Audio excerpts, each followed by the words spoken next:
Who are some of the fakest people out there who misrepresent exactly who they are? Today's entry about George Santos was suggested by Winged Unicorn 500. If you would ever like us to cover anyone or a specific topic, you can either email us at pablitosway2016@gmail.com or leave a comment within 24 hours of the release of our latest video. Let's get started with number 6, the creepy party crasher.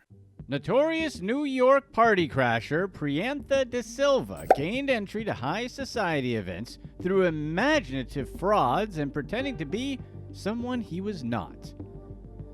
De Silva infiltrated events by posing as an affluent man about town, a high-powered editor, and an influential movie producer.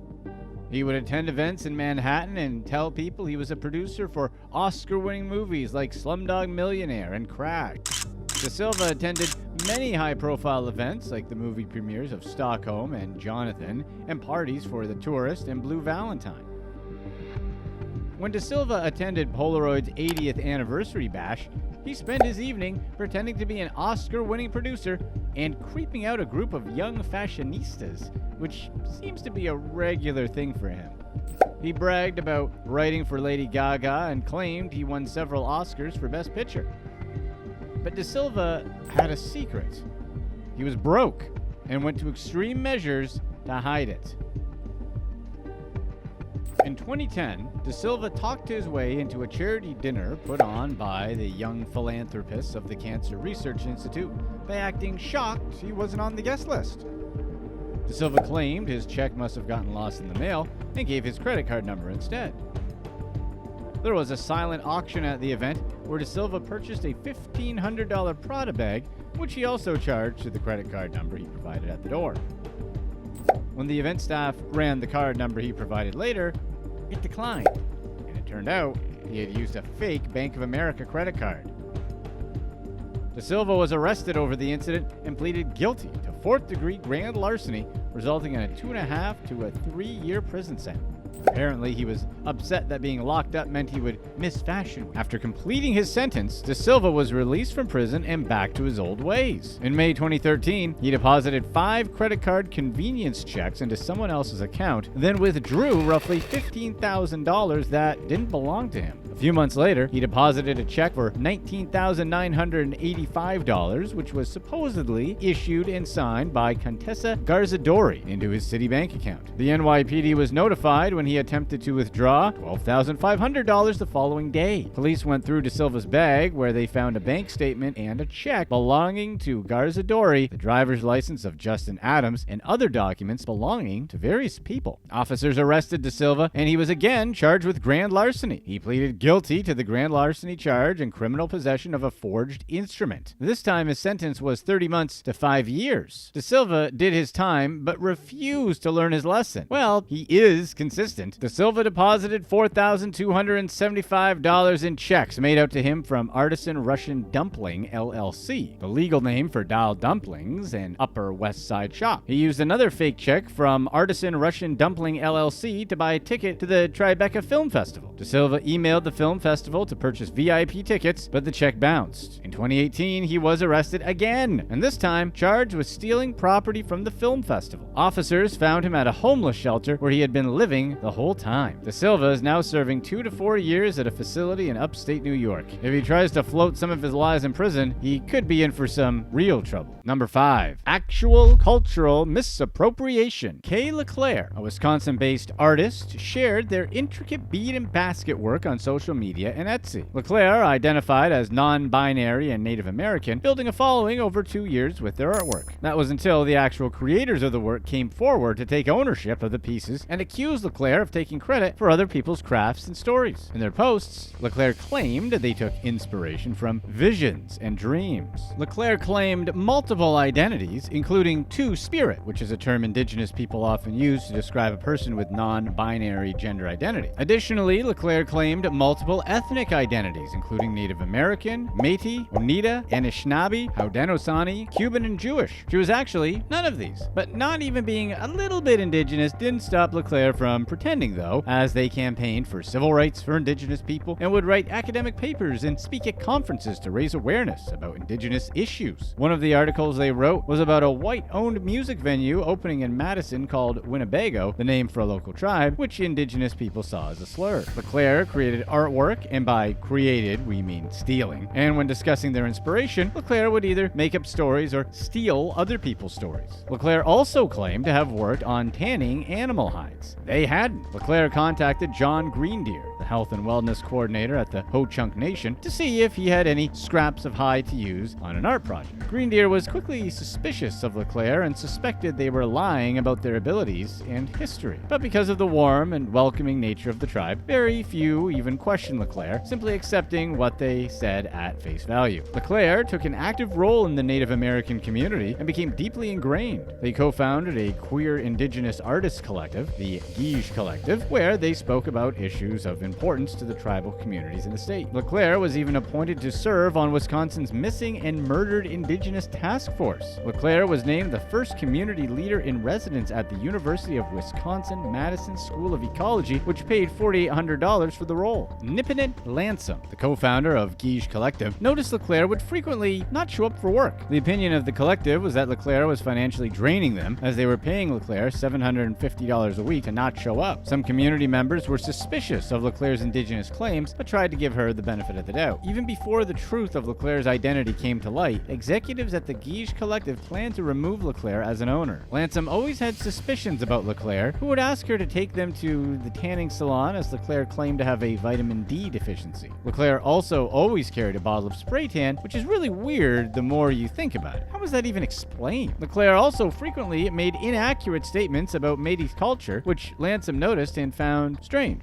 She found some old photos on LeClaire's social media pages where LeClaire had fair skin and light hair. However, as colonialism left many indigenous people disconnected from their cultures, Lansom assumed LeClaire struggled to define their indigenous ancestry. Advanced Smythe, a hobbyist genealogist, decided to do more digging into LeClaire's background. He learned of them through a Facebook ad for an upcoming talk they were giving about indigenous feminism. As it turns out, Advanced Smythe had some talking to do as well. Advanced Smythe had noticed inconsistencies in LeClaire's stories, such as their native name, a name typically used in ceremonies or with other people in the community. Through his investigations, he found that LeClaire was a common Native American last name, but they claimed to be Anishinaabe in social media posts. He discovered through LeClaire's social media that they had claimed to be Cuban in the past, and in a Facebook post from 2017, they identified as white. The genealogist then traced LeClaire's true lineage, which was German, Swedish, French-Canadian. Advanced Smythe ultimately revealed LeClaire's true identity. They went by Katie LeClaire in 2012 and graduated from Hamilton High School in Sussex, Wisconsin. LeClaire married their high school alum Adam Pagenkopf in the summer of 2018. People immediately believed Advanced Smythe's findings, having dealt with inconsistencies in LeClaire's stories for years. The Guige Collective removed LeClaire from ownership and contacted a lawyer to handle further conversations with them. They publicly stated how LeClaire's actions hurt the organization and its members from a personal, professional, and financial standpoint. LeClaire issued a half-hearted apology where they acknowledged their actions and promised to return any culturally related items in their possession to the community. Their apology wasn't well received, as the indigenous community felt she had done too much damage to reconcile. What's the indigenous name for phony baloney?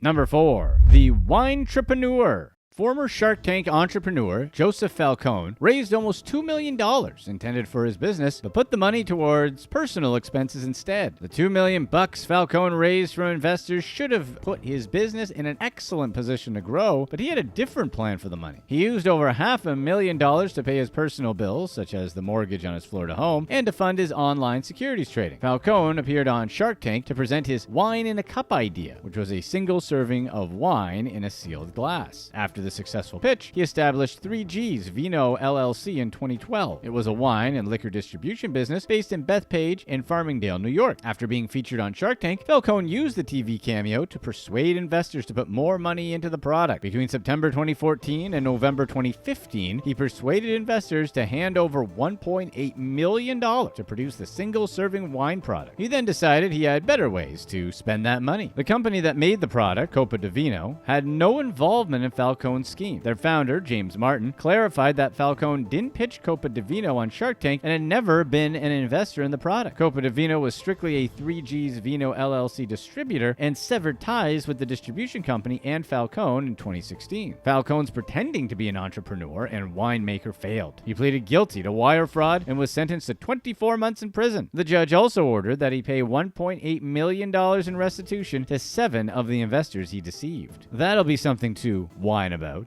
Number 3, school dinner scam. Alozer Porges and Joel Lowy ran the Central United Talmudical Academy, but this duo proved that not all individuals in power are as holy as they seem. Porges and Lowy were the former leaders of a Brooklyn school that was supposed to be serving federally subsidized suppers 5 nights a week to low-income and at-risk children. Many children already received federally funded breakfasts, lunches, and snacks at school. However, school was dismissed at 4:45 and the children went home without supper. Porges and Lowy lied in documents claiming schools served these children dinner. They dramatically inflated the number of meals the schools provided to receive larger reimbursements from the federal government's child and adult food program designated for at-risk and vulnerable children. Porges and Lowy then used the funds to throw social events for adults, bat mitzvahs and bar mitzvahs in a nearby banquet hall. Their expenditures included $800,000 on just chicken, not even Popeye's chicken, which would make some sense, but regular chicken. The FBI discovered the school had carried out multiple frauds to cheat the government, including diverting over $3 million allocated for school children's meals, other uses. The school admitted to defrauding the government, and Lowy and Porges pleaded guilty to fraud charges. The Central United Talmudical Academy received over $3.2 million in federal meal reimbursement programs in 2014 and 2015. Investigators realized the program never existed, and the school was putting the money to other uses. But that wasn't the school's only scheme to defraud the government of millions of dollars. The school also manipulated its payroll to hide employee income by paying workers in cash and coupons for local stores. Additionally, the school contrived tax exemptions, received technology funding unrelated to education, provided childcare without licenses, and engaged in other fraudulent activities. Porges received a 2-year prison sentence and a fine of $150,000. His attorneys argued he should only receive community service rather than prison time, as he had to care for his family. A fair point. However, prosecutors revealed that Porges left his wife with their 11 children and gave her a meager $250 per week allowance, prompting her to apply for food stamps. Number 2, George Santos.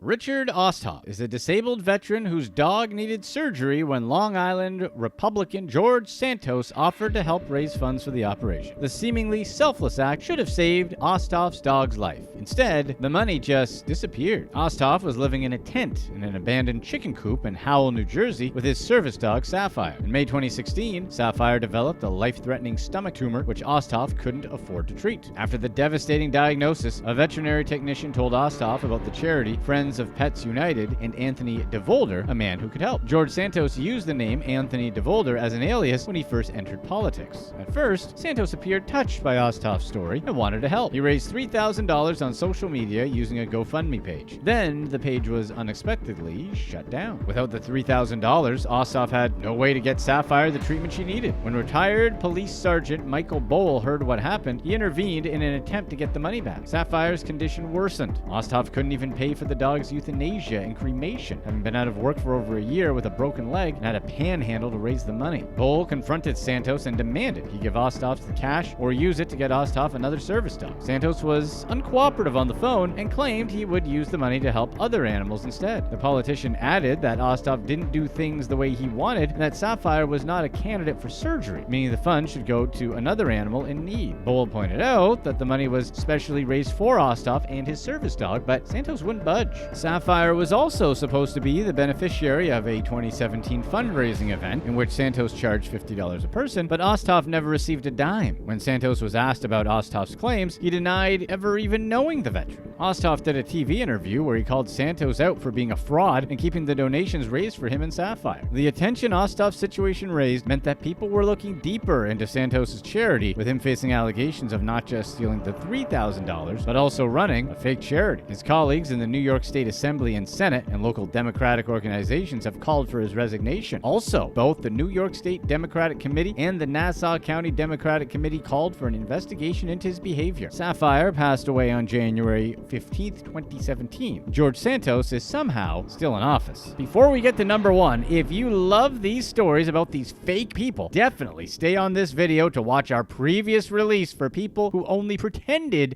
to be investing other people's money. Number 1. What kind of a dealer? Australian jewelry designer Gene Wimmer once lived an extravagant lifestyle until authorities discovered he was actually running a $5 million illegal substances ring. To the outside world, Wimmer lived a life filled with glittering diamonds, flashy sports cars, a gold-plated Harley Davidson, and front row seats to Sydney Harbor fireworks display. Wimmer often took to Instagram to share his life with his glamorous girlfriend and to post photos of his diamond-encrusted jewelry creation. While he was bragging on social media, Tasmanian police had partnered with New South Wales authorities and the Australian Federal Police's National Anti-Gang Squad to reveal the truth about Wimmer and how he got his money. And it wasn't from selling jewelry. Wimmer had been running his business from his Sydney home for 2 years, which involved smuggling large quantities of illegal substances into Tasmania by air, sea, and human couriers. Police executed search warrants where they seized 4 luxury vehicles, a motorcycle valued at $2 million in cash. They released footage of them seizing and towing the vehicles from Wimmer's home. Wimmer was arrested and charged with trafficking offenses and was extradited from Australia to Tasmania. Who are some of the worst people to invest your money with? Would it be with Stephen He Quinn, who blew the millions he stole on sugar babies, or would it be with Aziz Mirza, who faked a crypto coin and scammed all of his investors? Let's get right into it. Number 4. Sugar babies. Stephen He Quinn was a very successful cryptocurrency trader. Stephen, who was born in Australia, developed an algorithm that monitored crypto exchanges around the world. He enjoyed playing video games and loved to live the high life. Stephen was making so much money that he leased a $23,000 a month 3-bedroom luxury apartment in 50 West.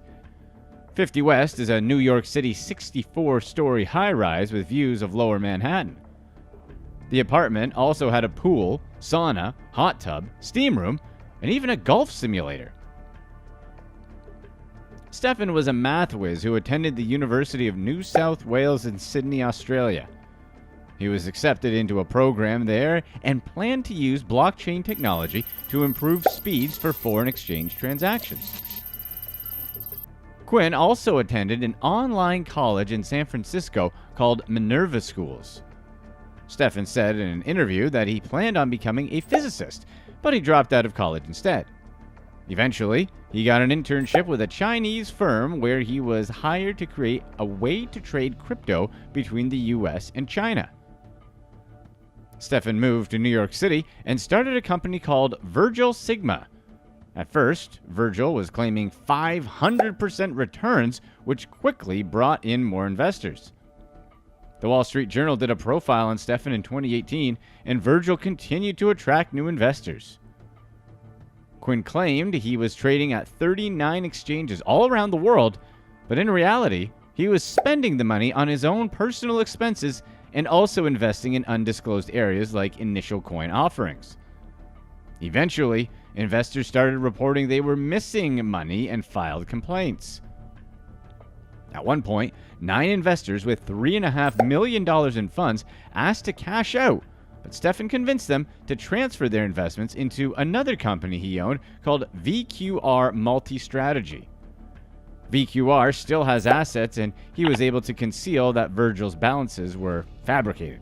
Stephen tried to withdraw $1.7 million from VQR and explained to the head trader that the money was to repay loan sharks in China and that he didn't have money to pay them on his own. He claimed that he borrowed the money from them to start the businesses and that they might do anything to collect the debt. All in all, Stephen had stolen nearly $90 million by the time the SEC got involved. Stephen claimed that he had trust and commitment issues that stemmed from a girlfriend who cheated on him with a man who had more money than he did. He said that he then started to pay sugar babies to be his companion, and that's where most of the stolen money went. Quinn went on to explain the reason he rented a 3-bedroom apartment at 50 West was because at any given time, he always had 3 sugar babies. He also later explained that he felt he was living in a video game.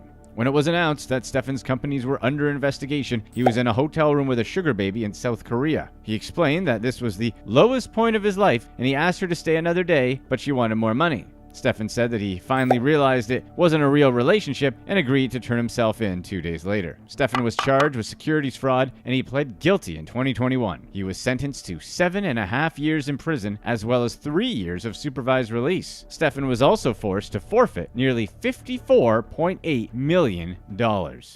Number 3. Money trees.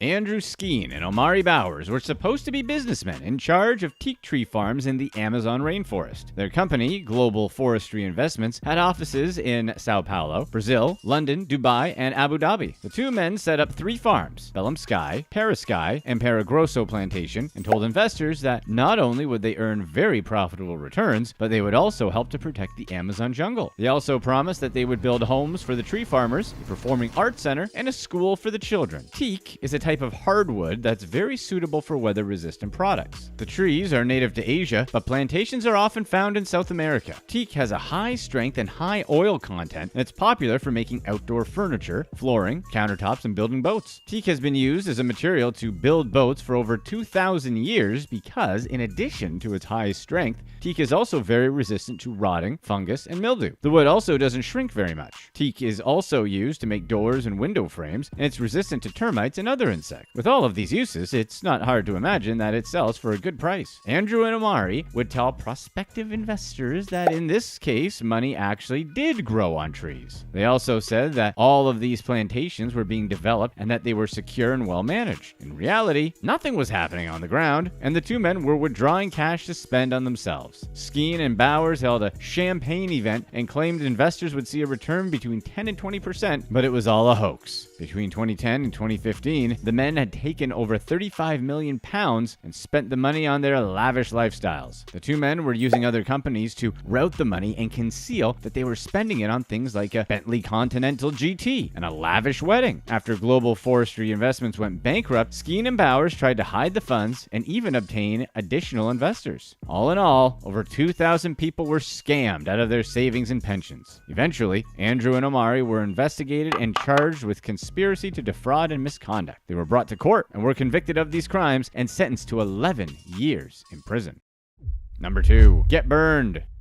Chris Burns was a well-known investment advisor from Atlanta, Georgia. He had a local radio show and has appeared on Fox Business several times as well. Chris started a company called Investis Advisors and claims he was developing a peer-to-peer lending program. Chris explained to clients that businesses in need of money would borrow from them and pay back the loans with up to 20% interest or as a lump sum. From February 2017 until September 2020, Chris sold around $10 million in promissory notes to at least 40 investors. The SEC said the peer-to-peer lending program was a sham and that Burns was actually spending the money to fund his lifestyle. He bought $1 million lake house, a boat, cars, paid business expenses, and repaid earlier investors like any other Ponzi scheme. Chris was also purchasing thousands of dollars worth of airtime for his radio show so he could elevate his status in the Atlanta financial community. He also married his wife Meredith, and they had a joint bank account with $150,000. In September of 2020, Chris started to ramp up the scam and received $320,000, which he transferred to his personal bank account or withdrew the money. Sometimes he even asked investors to meet at a local Dunkin' Donuts so they could pay their investments in cash. On September 23rd, Chris entered into a divorce agreement with his wife and transferred many of their joint assets, including the deed to their house, to her for $10. The next day, he transferred $165,000 to a personal checking account and disappeared. The SEC said that Chris became aware they were investigating him during this time. After Chris went on the run, the FBI charged him with a mail fraud scheme, and a default judgment was entered in the SEC lawsuit that was filed against him and his companies. Chris would have to pay a civil fine of $652,000 $1,629 if he's caught. He hasn't been seen since he left home on September 24th, 2020, but the vehicle he was driving was found abandoned in Dunwoody, Georgia. The FBI reported they froze various bank accounts for his businesses, and a federal arrest warrant was issued for Chris on October 23rd, 2020. But so far, there's been no action. Burns was also ordered to pay $12 million to the people he scammed, assuming he's ever caught. His now ex-wife Meredith agreed to return $320,000 in funds he transferred to her as well. An attorney said there are two explanations for Chris Burns' disappearance. One possibility is that he's living off the grid and is trying to hide with a new identity. The other possibility is that Chris committed suicide when he was faced with being arrested. Chris is still wanted by the FBI. Number 1. Habibi Coin.